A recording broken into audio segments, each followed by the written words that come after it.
नमस्कार दोस्तों, मैं फिर से एक नई कहानी के साथ आप लोगों के पास आ चुका हूं।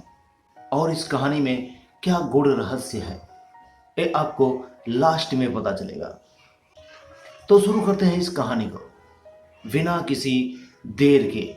लेकिन हाँ, आप लोग इस चैनल को, हाँ इसी चैनल को सब्सक्राइब जरूर कीजिए, बेल आइकन दबाइए और लाइक और कमेंट जरूर कीजिए। अच्छा लगे तो अपने दोस्तों के पास शेयर भी जरूर कीजिए।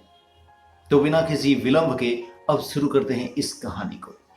भीषण गर्मी का सामना हो रहा था। दोपहर के 12 या 1 बज रहे होंगे। इस तपती दोपहरी ने सबके होंठों पे एक सूखी सी लकीर खींच दी थी।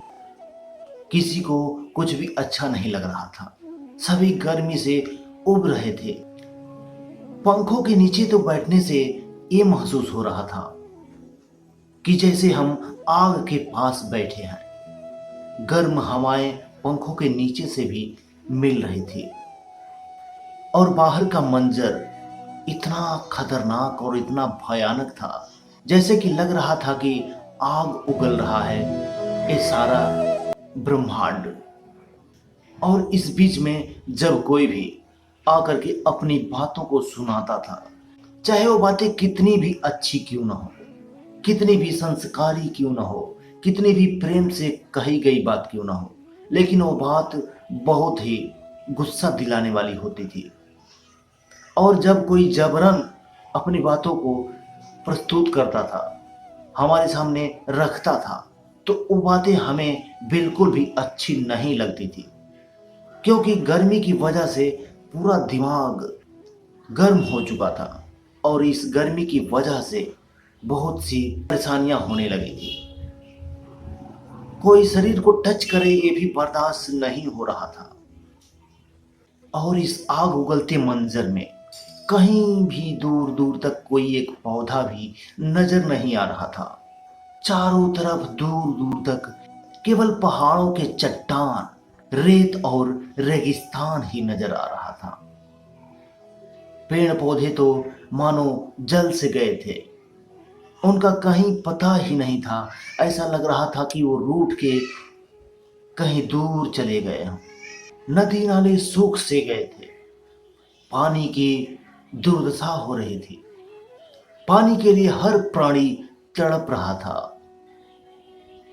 इंसान तो इंसान, पशु पक्षी भी प्यास के मारे मरे जा रहे थे। और इस तपती दोपहरी में जिनके घर भी पानी खत्म हो जाता था, ऐसा लगता था कि मानो आसमानी बिजली सीने में उतर चुकी हो। और ये सबको मालूम है, अगर किसी के घर पता चल जाए कि भोजन खत्म हो चुकी है, तो लोगों को अचानक से भूख लग जाती है। वही हाल था जब मेरे घर दोपहर के टाइम में पानी खत्म हो गया। राजस्थान की वो तपती दोपहरी आज भी मेरे सामने एक बहुत ही भयावन दृश्य लेकर आती है। और उस दृश्य को सोच के, उस दृश्य को देख के कलेजा कांप सा जाता है। दोपहर का वो समय एक एक पल, एक एक साल के समान कट रहा था।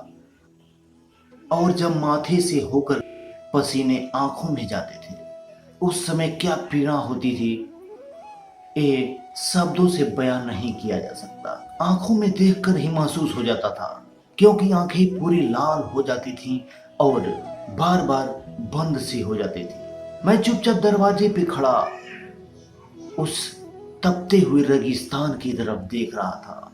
और एक बात थी जो मेरे मन में घर कर गई थी कि अगर इंसान इन पेड़ पौधों को न काटता, जंगलों को न काटता, इस हरे भरे मंजर को तपता हुआ रेगिस्तान न बनाता, तो आज शायद ये गर्मी हमें झेलनी नहीं पड़ती। आज शायद ये आग का मंजर हमारे ऊपर नहीं बरसता। जिस आसमान से बारिश की ठंडी ठंडी बूंदें बरसनी होती हैं, उसी आसमान से आज तपती हुई आग निकल रही थी और हर किसी को झुलसे जा रही थी। इंसानों की इस गलती ने परिंदों और अन्य जीव जंतुओं को जलने पर मजबूर कर दिया था।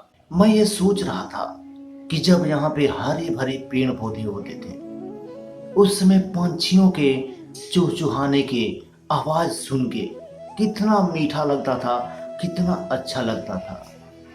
लेकिन वही इस समय इतनी तपती दोपहरी और दूर दूर तक ना तो कोई पेड़ पौधा और ना ही कोई जीव जंतु दिखाई पड़ रहा था। मानो उन सबको या तो मौत ने निगल लिया हो या फिर उन सबको वनवास हो गया हो। वो कहीं दूर जा चुके थे, शायद इतनी दूर कि वो फिर से वापस न आ सके। मैं यही सोच के अपने घर के अंदर की तरफ मुड़ चला था और दूसरे दरवाजे पे जाकर के हाथ रखा और मैं कुछ सोच रहा था कि अब इस गलती का प्रायश्चित क्या होगा, अब कैसे हम इस गलती को सुधार सकते। ये तो सच है कि जब कोई गलती हो जाए तो उसे फिर से पुनः सही नहीं किया जा सकता है, लेकिन उस गलती के लिए कोई ना कोई प्रायश्चित तो जरूर होता है।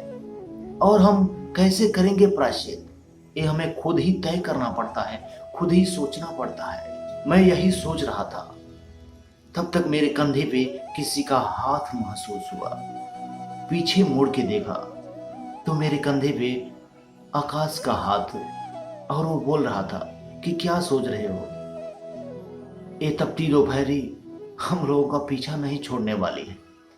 इंसानों ने जो इस प्रकृति पर कहर ढाया है तो प्रकृति अपना बदला जरूर लेगी, और हमें इस प्रकृति के गुस्से से बचना है तो हमें पुनः पेड़ पौधों को लगाना पड़ेगा और पुनः इस पृथ्वी को हरा भरा करना पड़ेगा। सोचने से कुछ भी नहीं होता। शाम ढलती है, थोड़ा ठंडा समय मिलेगा और उस समय में हम लोग पौधे लेकर के आएंगे और हम लोग मिल के पौधे लगाएंगे और इस धरती को पुनः हरा भरा करने में इस प्रकृति का सहयोग करेंगे। तब हो सकता है कि ये प्रकृति हमें माफ करे, नहीं तो ये प्रकृति के साथ जो इंसानों ने खिलवाड़ किए हैं उसका खामियाजा पूरे इंसानियत से लेकर के हर जीव को भुगतना पड़ेगा। हमने प्रकृति के घर को उजाड़े हैं, उन तमाम जीव जंतुओं के साथ खिलवाड़ किए हैं जो इन पेड़ पौधों की वजह से जीवित रहते हैं।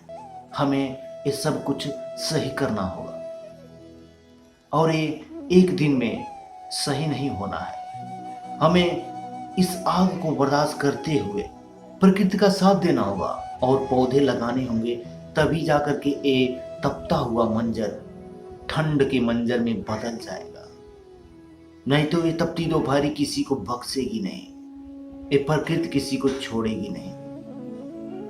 उसी दिन से मैं पौधे लगाना शुरू कर दिया और आज हमारे तरफ पौधों का आलीशान महल खड़ा है। और आप क्या पौधे लगाना शुरू कर चुके हैं? ये कहानी कैसे लगी आपको?